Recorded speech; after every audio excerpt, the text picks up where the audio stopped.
নবারুণ চক্রবর্তী ব্রাহ্মণিক ও কবি।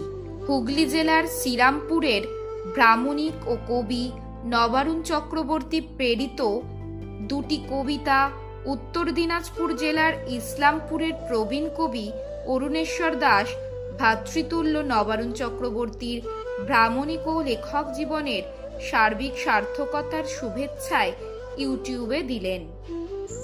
এই বসন্তে, কলমে নবারুণ চক্রবর্তী, কণ্ঠে শ্রাবণী চ্যাটার্জি। পলাশ বিছানো পথে হেঁটেছিলাম, কিরিবুরু ছুঁয়ে সারান্ডা নাকি আরো গহীন বনপথে। পুটুস আর ভাট ফুলে ছেয়ে থাকা টেবো হেসাডি হিরণী কি এক দুর্বার আকর্ষণে বারবার ফিরে চলা সেই আদিম অরণ্যের মাদকতায় লাজুক হরিণীর মতো সেজে থাকা কুসুমের মাস।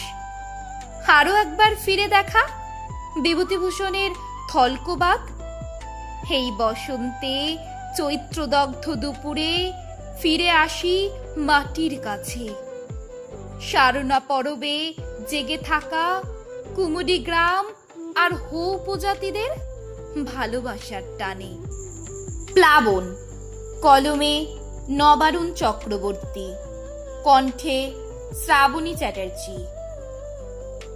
এখন আর সেভাবে বৃষ্টি নামে না, হৃদয়ের অন্তঃস্থল থেকে ক্ষয়ে যাওয়া অবিরত প্লাবন ধারা।